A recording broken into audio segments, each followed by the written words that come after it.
My husband was sneaking around with his girl best friend, and then she sent me a message saying she's pregnant with his child. The only problem in my marriage with my husband has always been his best friend, Mariana. When I found out that he was lying about working overtime to meet up with her, I was tempted to end everything. Of course, I thought they were having an affair, but I gave my husband the benefit of the doubt and decided to check their messages. Surprisingly, he didn't object to this. And when I looked through the messages, there was no sign of infidelity.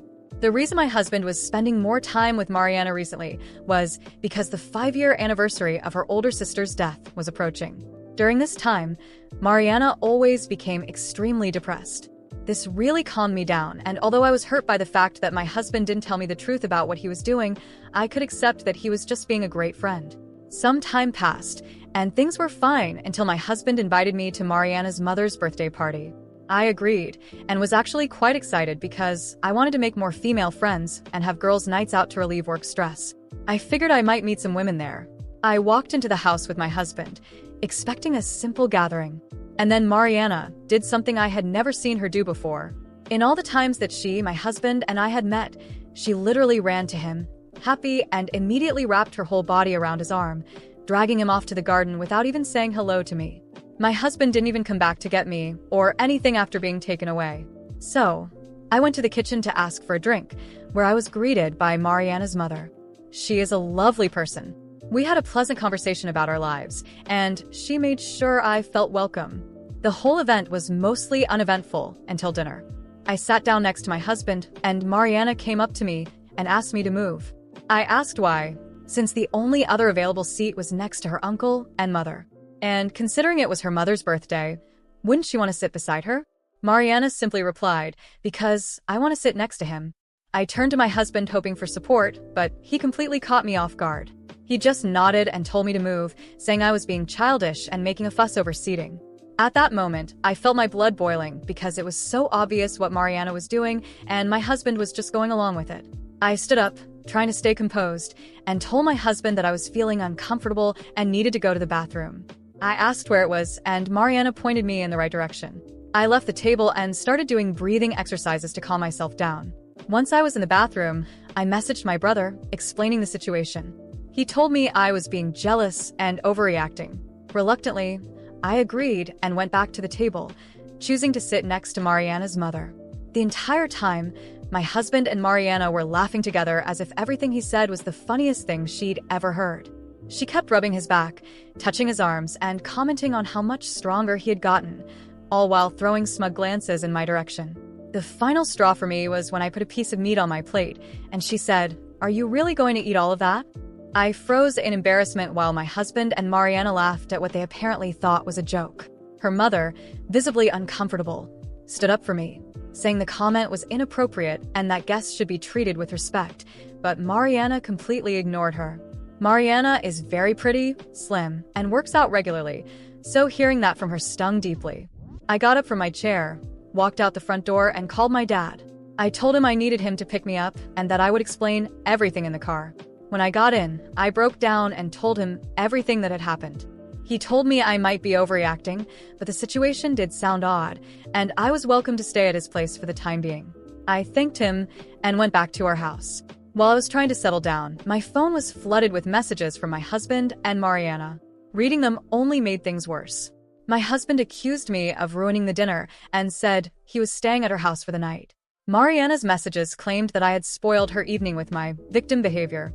I looked up the term, and it only fueled my anger because I realized she was the very definition of someone who constantly seeks attention and validation.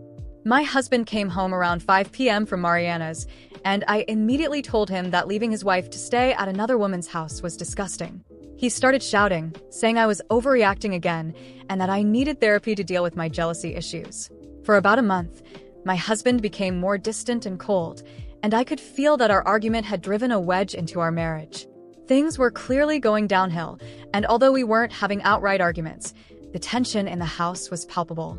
We barely spoke, there was no intimacy between us, and I had to endure him running off to Mariana's house about once a week.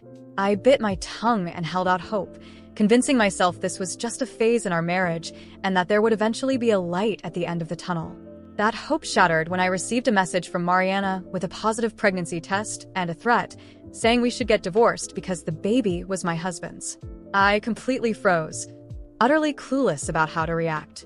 That evening, my husband came home around 6 p.m., threw his keys on the counter, and went upstairs without saying a word to me. I thought this was extremely rude, so I followed him upstairs, telling him we needed to talk. He dismissed me, saying he was tired and needed to sleep, which only fueled my anger because I was being serious.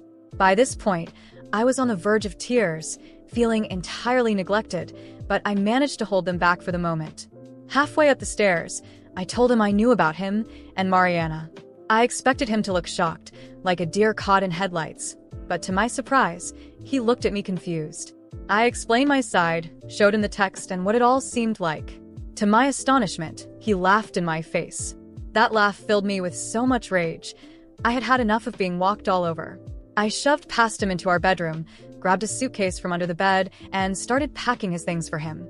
He began shouting horrible things at me, but I barely heard any of it because I was crying uncontrollably, shoving every piece of his clothing into the suitcase as fast as I could. When I finished shoving the last pieces of his clothes into the suitcase, my heart was on fire, not with love, but with pure indignation. He kept shouting behind me, hurling insults and accusations that I barely registered because the sound of my own sobs drowned him out. I yanked the zipper shut, turned to him, and pointed to the door. "Get out. Now." My voice trembled, but the message was crystal clear. He stared at me, incredulous, and for a moment, I thought he'd comply. But instead, he let out a bitter laugh and crossed his arms. "Do you really think you're going to kick me out that easily? This house is as much mine as it is yours. You can't just get rid of me," he said with an arrogance that only fueled my anger further. I took a deep breath, trying to hold onto what little composure I had left. I didn't want to fight anymore. I didn't want to hear any more excuses. I just wanted him gone. I don't want to argue. You know what you did. You know how much you've hurt me, and all I want now is for you to leave. Go to Mariana's. She seems more than happy to take you in, I said, trying to keep my tone firm, even though my insides were shaking. He looked at me with that smug grin of his that made me want to throw the suitcase at his face. "Mariana? You think this is her fault? Maybe if you weren't so insecure and paranoid, things would have been fine between us," he said, and his words cut deeper than I expected. It felt like he'd slapped me with an invisible hand. Not only was he minimizing everything he'd done, but he was also blaming me for his selfish, disgusting choices. The rage surged again, like an unstoppable wave. "Insecure? Paranoid? You lie. You spend nights at another woman's house, and I get a message from her saying she's pregnant with your child, and I'm the paranoid one?" My voice rose, raw with emotion.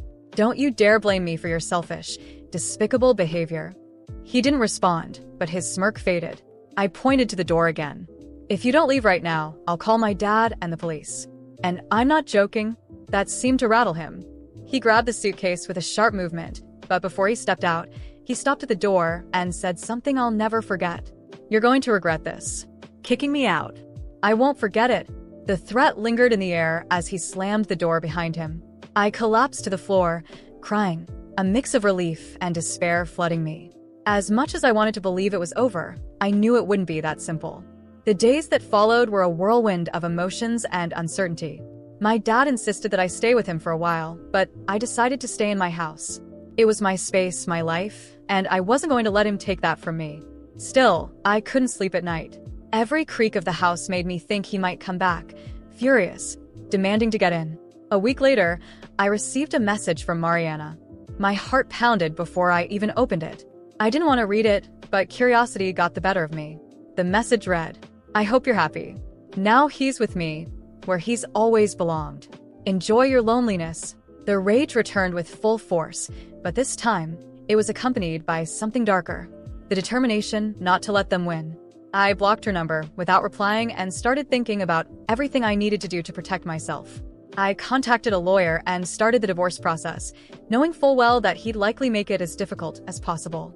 A few days later, I received a notification that he had filed to contest the division of assets. He wanted half of the house, claiming he had contributed financially. That was the last straw. The man who had betrayed, humiliated, and destroyed my trust now wanted to take what little I had left. I decided to fight. I hired the best lawyer I could afford and began gathering every piece of evidence I had against him. Messages, photos, witnesses. Everything.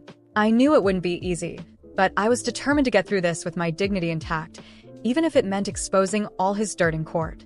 Meanwhile, things got stranger. Mutual friends started messaging me, saying he was spreading rumors about me, trying to paint me as the villain. He claimed I was controlling, that I wouldn't let him be happy, that the divorce was all my fault. The public humiliation was almost unbearable, but I refused to respond. I wouldn't give him the satisfaction of seeing me stoop to his level. At the first divorce hearing, he showed up hand in hand with Mariana, parading her like a trophy. My stomach churned, but I kept my composure. Throughout the session, he and his lawyer tried to discredit me, but mine was prepared. We started presenting the evidence we'd gathered, and little by little, his smug grin faded. Still, the battle was far from over. As we left the courtroom, he gave me a look that sent a chill down my spine. "This isn't over. You'll pay for all of this," he muttered before walking away with Mariana. The sense of danger lingered in the air. I knew he still had tricks up his sleeve and wasn't going to back down easily. But one thing was certain. Neither would I. After months of legal battles, the divorce was finally finalized. I managed to secure half of the assets, including the house, which was my main priority. It was a bitter victory, but a victory nonetheless. My ex-husband and Mariana didn't make it easy, dragging out the process and trying to humiliate me at every turn. When I signed the final papers, I swore that chapter of my life was closed. I wanted to move on and never look back. During the divorce, Mariana continued flaunting her pregnancy as if it were a trophy, showing up to hearings with her growing belly. My ex seemed proud, as if he was embarking on a new phase of his life. Every time he looked at me, it was as if he wanted to provoke me, but I kept my head high. It was hard, but knowing I was free from that toxic relationship helped me move forward. A few months later, I heard through mutual friends that Mariana had given birth to a baby boy. My ex was ecstatic, posting pictures on social media as if his life was perfect. I'll admit, seeing it still stung. Not because I wanted him back, but because the public humiliation I'd endured was still a fresh wound. Still, I did my best to ignore it. That was no longer my life. What I didn't expect was that, over time, their perfect life would start to crumble. One day, while leaving a local grocery store, I ran into an old friend who still kept in touch with people from our old social circle. She looked hesitant but finally said, "Did you hear what happened between your ex and Mariana?" I shook my head, curious but cautious. I didn't want details, but something in her tone piqued my interest. "They're fighting a lot. Apparently, he found messages between her and another guy, pretty explicit stuff," she said in a hushed voice, as if afraid someone might overhear. "And there are rumors that the baby might not even be his." My mind raced.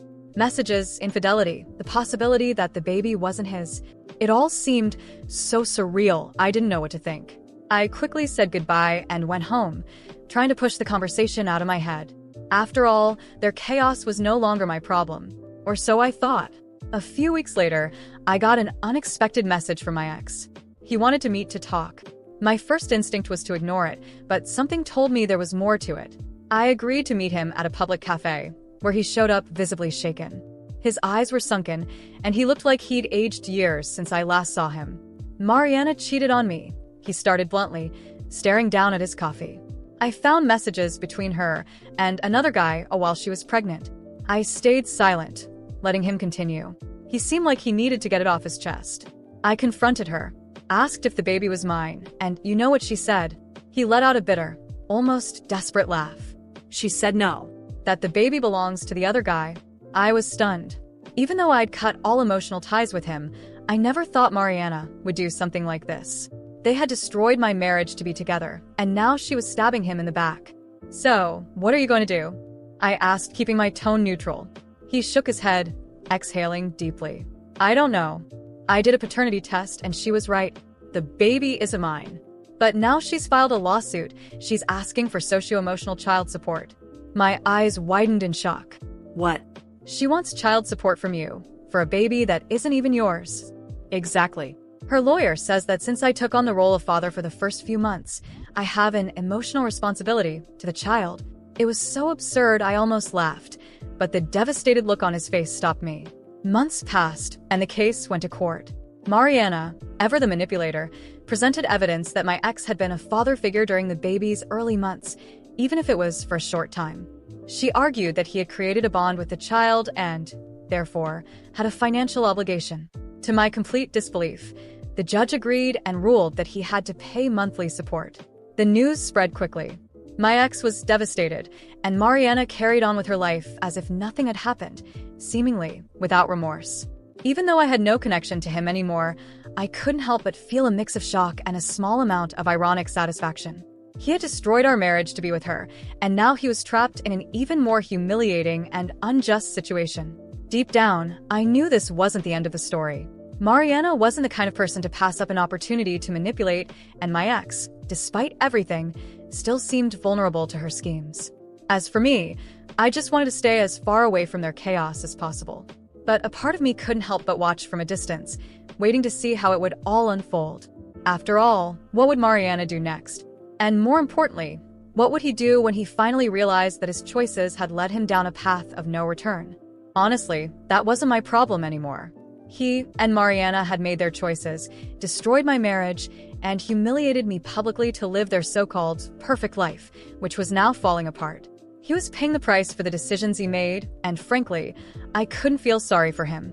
Every step he took seemed to drag him further into the hole he had dug for himself. As he finished venting about the court's decision and his anger with Mariana, I just looked at him unmoved. The tears in his eyes, the defeated tone of his voice, none of it stirred anything in me. It felt like watching a soap opera with an ending I already knew. When he finally paused, expecting some kind of sympathy or response from me, I took a deep breath and decided to be honest. You know, I could pretend to feel bad for you, but the truth is you're getting exactly what you deserve. He looked up at me, shocked, as if he couldn't believe what he had just heard. When you decided to cheat on me, lie to me, and leave me for Mariana, you knew exactly what you were doing. You destroyed our marriage for someone who clearly never had any morals, and now you're surprised she's done the same to you? Sorry, but I don't feel bad for you. He tried to interrupt, but I raised my hand to stop him. And before you say I'm being cold or vindictive, let me make something very clear. I've moved on. The mess you're in now doesn't affect me anymore, and frankly, if I have anything to say about it, it never will. I stood up, adjusted my bag on my shoulder, and gave him one last look. You got what you deserved. And you know what? I hope this is a lesson for you. Not for my sake, but for yours, because if you keep going like this won't be the last time your life turns into a disaster. I walked out of the cafe without looking back. Every step I took made me feel lighter, as if I was finally shedding the last remnants of the weight of that relationship. The past was where it belonged. In the past. At that moment, I decided that from now on, my life would be mine alone. There would be no room for chaos or for the consequences of other people's bad decisions. I was finally ready to write my own ending, far away from betrayal, manipulation, and regret. As for him and Mariana, well, they could keep living in the mess they created. It wasn't my problem anymore.